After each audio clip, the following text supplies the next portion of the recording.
Good evening po sa ating lahat. This is your subject, Understanding the Self. So our topic for tonight is Unpacking the Self, Physical Self. So ano ba ang mga included sa physical self natin?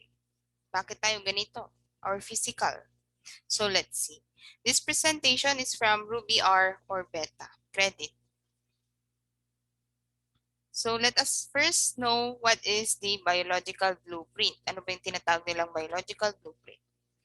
A crucial aspect of the self is one's physical features, including the face, bodily structure, height, and weight.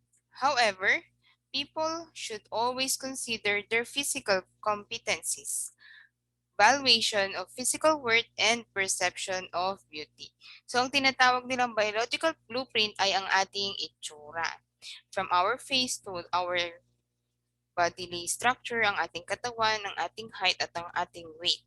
So they say that your physical feature should be worthy. Pinapahalagahan mo. Bakit? Because your face, your body, your height, and your weight represents you sa society, di ba? Yan ang unang nakikita ng mga tao. So these are the questions na kailangan nating mag-reflect into.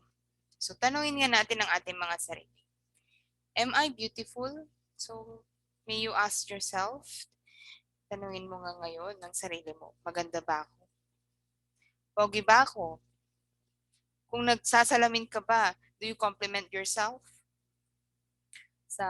Di ba, kapag nag-aayos ka, or after mong maligo, ganda-ganda mo, sinasabi mo ba yun? Do people find me attractive? So, kung gandang-ganda ka sa sarili mo, gandang-ganda din ba ang ibang tao sa'yo? So, please reflect, di ba? What can I do to enhance my features? So, kapag tumingin ka ba sa salamin, may gusto ka bang palitan? For me, am I beautiful? Yes, I'm beautiful. Feeling. So, wala. Then, do people find me attractive? Maybe. Maybe yes, maybe no. Kasi depende sa perception of beauty nila, di ba? Baka yung mukha ko hindi maganda para sa kanila. So, okay lang. What can I do to enhance my feature? So, for me, kapag nananalamin ako, gusto kong magpatangos ang ilong kasi Pilipino yung ilong ko, mga ganon. So, para sa inyo, ano ang inyong mga kasagutan sa mga tanong na ito? So, it's a nice questions, right? However, the physical self is not only limited to what can be seen by the naked eye. Underneath the skin is a dynamic system of biological and chemical processes that contribute to one's physical features. Body structure, weight, height, skin color, hair color, and other physical characteristics do not just develop at random. These are triggered by genetic transformations and biological development through heredity. So, ang ating mga itsura ngayon, so ang inyong mga itsura ay hindi lang siya nabuo randomly, kundi ito ay minana natin sa ating mga magulang, sa ating mga ninuno, di ba? Hindi ka naman basta magiging isang Pilipino kung hindi Pilipino ang iyong mga magulang. So, there's a science beneath our beauty. Bakit ganito tayo? So first, let us define these words. Heredity. Heredity is defined as the transmission of traits from parents to offspring. So yung pagpapasa ng mga traits, yung tangos ng ilong, yung ganda ng mata, yung kulot or straight ang buhok, height, skin complexion, yung pagpapasa ng traits na yun, it's called heredity. The traits are made up of specific information embedded within one's genes, the basic unit of heredity. That's why when people ask us, di ba, bakit ganyan ang itsura mo? Nasa genes namin, we say that, di ba? Or Sometimes may makikita kang family na puro sila kulot kasi dominant ang genes na yon sa kanilang pamilya. Ganun. So that's heredity. Genotype refers to specific information embedded within one's gene. Not all genotypes translate to unobserved physical characteristics. It can be determined by blood testing. So may mga traits naman na hindi lumalabas. Kundi these are recessive, di ba? May dominant and recessive. So yung dominant yun yung mas nakakaangat sa feature kapag, and yung recessive yung minsan lang lumalabas sa pamilya na trait. Halimbawa, ako. Ako lang ang bukod, tanging straight sa family namin. Straight hair. Lahat sila kulot. So that is the recessive. I am the recessive, the straight hair. Yung dominant sa family namin is yung kulot na buhok. Ganun. Phenotype is the physical expression of a particular trait. It can be directly observed. So yun yung mga nakikita natin, phenotype. Each individual carries 23 pairs of chromosomes. The 23rd pair is the sex chromosome. Determines the sex of an individual. So lahat ng tao ay may 23 na pair of chromosomes. So based on science, ang nagbibigay ng sex or ng gender ng isang baby ay ang lalaki. So depende sa chromosome na ibibigay niya kung babae or lalaki ang magiging anak. So, nasa lalaki kung ano ang gender ng magiging anak. Okay. Maturation is known as the completion of growth of a genetic character within an organism. It enables man to walk, run, and talk, which are evident in the adolescent stage. So ang maturation is yung buo ka na. Hindi ka na baby, hindi ka na bata. Nasa fully grown stage ka na. That is maturation. So, I have series of photos here na makikita nyo. Madedetermine natin sa mga pictures na to kung ano yung mga traits na meron sila, di ba? For example, this is, I guess, Catriona Gray. So, she is a mixed blood, di ba? Kaya ganyan yung itsura niya. Matangos ang ilong niya, maganda yung mata niya. And she is a mixed blood. That's why ganyan yung itsura niya. Mixed Filipino and another nationality. This is Hank Pietro Buselli. So he is actually a mathematics teacher sa ibang bansa. He's Italian. So mapapansin natin na kung siya ay isang Pilipino, either mix siya or isang ibang lahi kasi wala kang makikitang pure-blooded na Filipino na ganyan. So, nakakaapekto ang bloodline talaga sa itsura natin mga tao. So, baka may mga mixed blood dyan, patingin naman. So, wala yan. So, this person or this child is Jare Iyalana. She is dubbed as the most beautiful girl in the world because, di ba, she has dark skin, curly hair, yet she has a very bright blue eyes. So that is actually a very unique feature sa kanya. So that makes her beautiful, ang kanyang uniqueness. So just like babies also, ang mga babies nga ay, ang mga features ng babies ay galing sa mga magulang. Hindi siya randomly na nagiging ganyan. For example, kapag ako nagkaanak, maaring kamukha ko siya, or kamukha siya ng tatay ng anak ko, or pwedeng magiging kamukha ng mga magulang namin, ganon. Hindi siya magiging kamukha ng some random person kasi na wala sa bloodline namin. Kasi that is how science works. So, in animals also, di ba?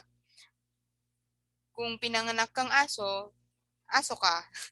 Kung pinanganak kang chihuahua, ganon. So, ang nanay mo, chihuahua.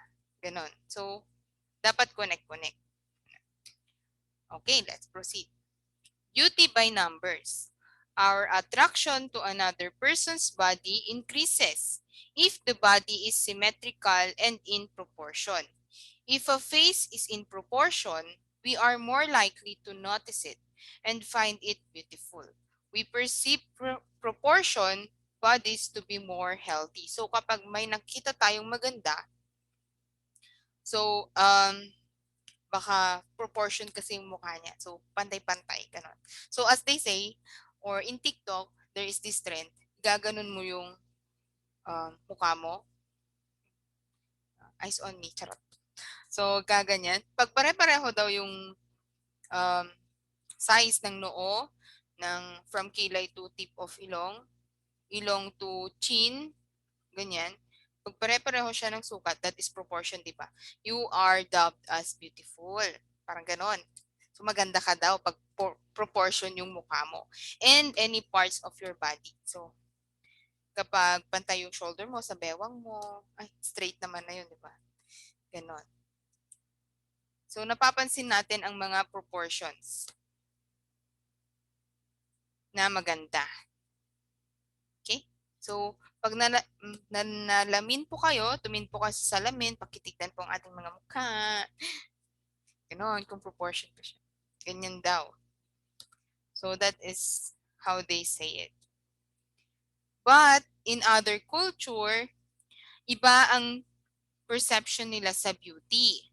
So, iba-iba kasi tayo ng pananaw sa beauty, sa kagandahan. So, sa ibang kultura, ganito ang perception nila of beauty. So, as they say here, pag mas malaki daw yung kaya mong ilagay na plate dito sa bibig mo, mas maganda ka daw. Yan. So, intentionally ginagawa nila yan to their selves para maging maganda sila sa mata ng mga tao sa kultura nila. Yan. So, pag mas malaki dito, mas malaki yung plato dito, mas maganda ka. Another one. This is also one type of beauty sa ibang culture. Pag mas madami kang chain dito sa leeg mo, ganyan, mas maganda ka sa mata nila. So, intentionally, nilalagyan nila ng copper, that is copper dito sa leeg, para humaba yung leeg nila and mas maganda daw pag mahaba yung leeg. Sa kanila.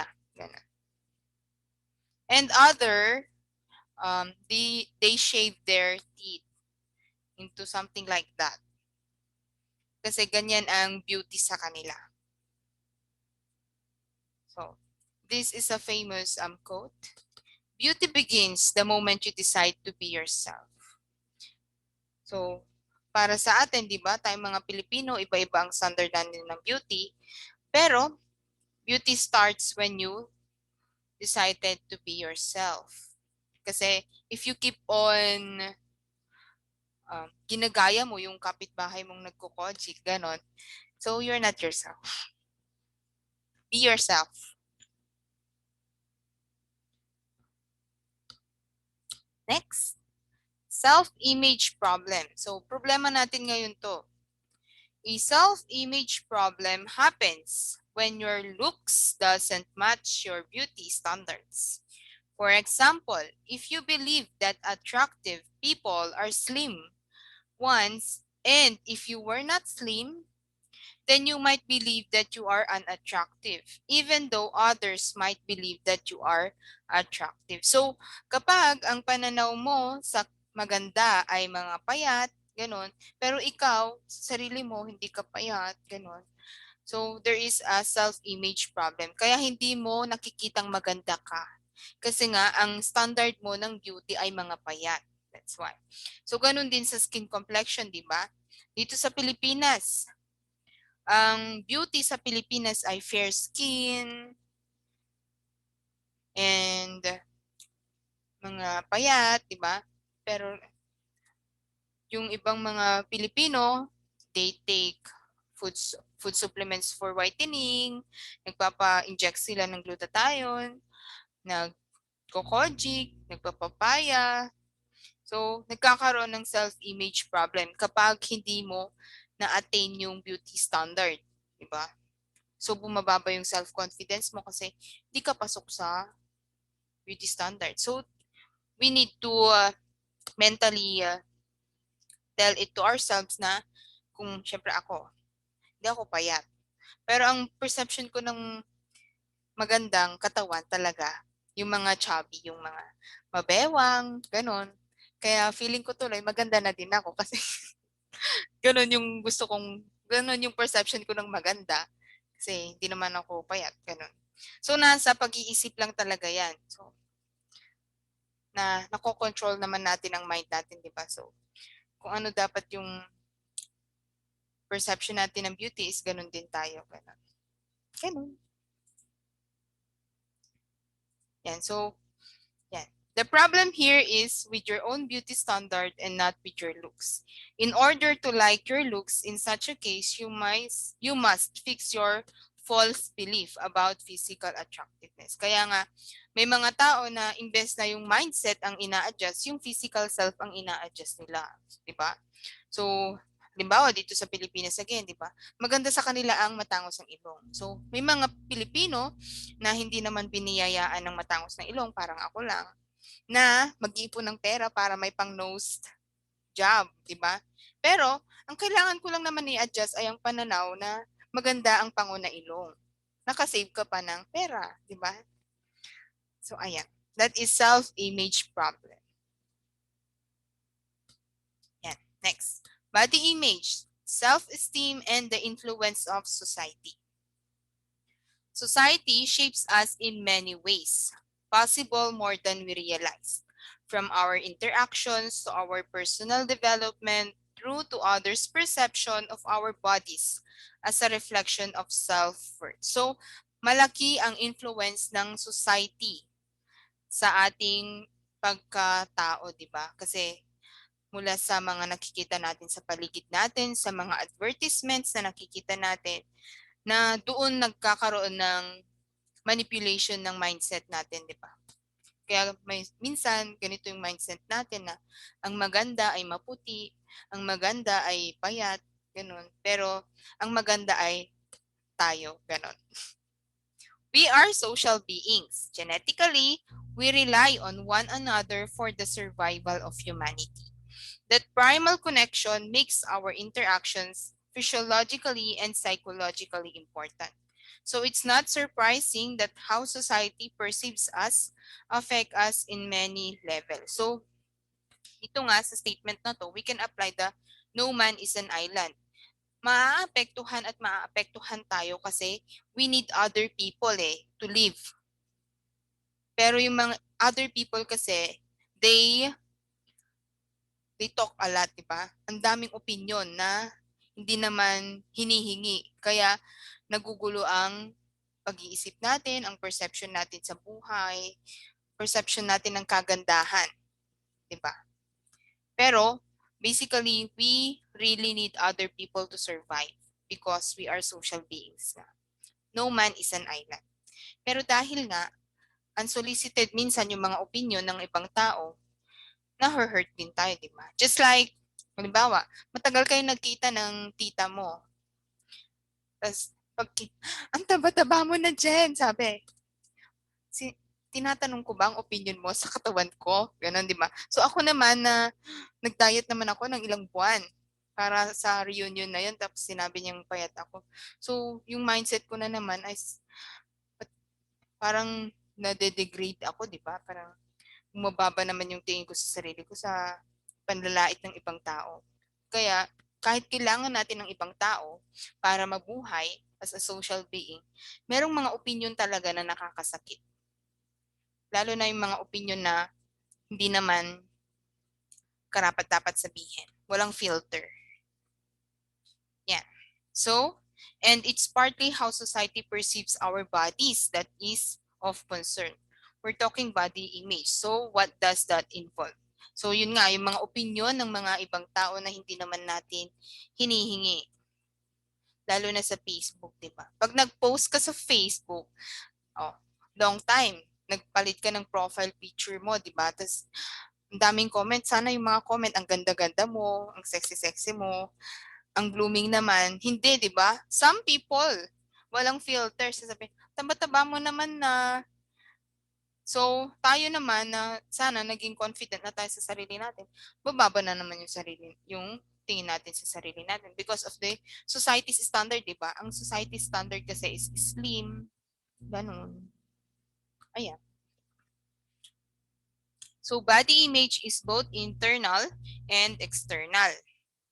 So, this includes how we perceive our bodies visually, how we feel about our physical appearance, how we think and talk to ourselves about our bodies, our sense of how other people view our body.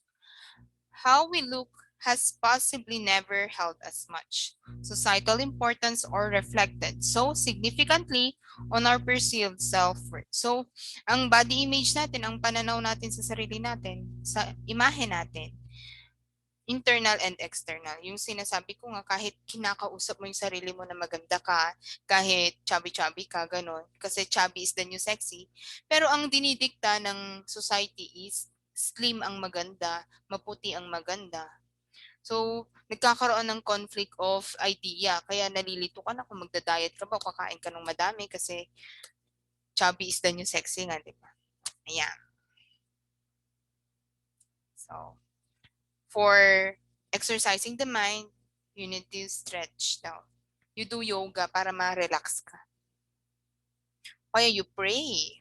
Pag-pray natin yung mga unsolicited opinions ng ibang tao sa ating mga sarili. So, the media in particular has increasingly become a platform that reinforces cultural belief and projects strong. So, for short, in this statement, malaki ang epekto ng media, social media, TV, advertisement sa pagtingin natin sa ating mga sarili or sa perception natin of beauty, di ba? So, sa mga commercials kasi, di ba, sa lotion, bawa,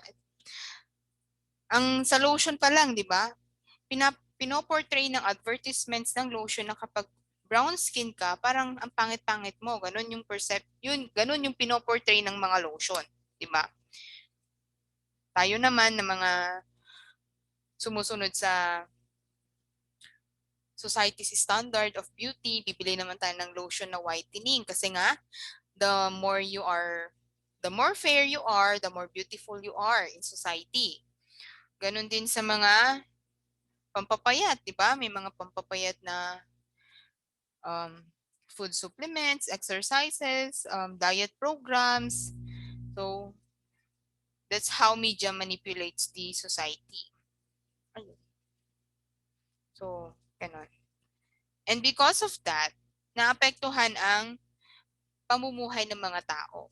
Women's with food choices. So, dahil nga, madami ang the standard of society is slim, di ba? So, tayo naman ng mga chubby-chubby, we do extreme dieting, exercise, we develop eating disorder, and some even go to plastic surgeries para ma-enhance yung mga body natin because of the standard of the society about beauty. So, ayan. May mga nauusong mga diet na intermittent fasting, keto diet, paleo, ano pa be, vegan, mga ganon. So, naapektuhan hindi lang yung internal mindset natin, kundi yung daily life na natin. Mula sa pagkain natin, sa mga ginagawa natin. Yan. Who's to blame for our body's perception? Be it good or bad. So, masisisi ba natin ng society kung ganito ang pinapakita niyang body image na dapat nating sundin or na trend? Or sisisihin ba natin yung sarili natin kasi nagpapa-apekto tayo sa mga sinasabi ng iba or ng sinasabi ng society?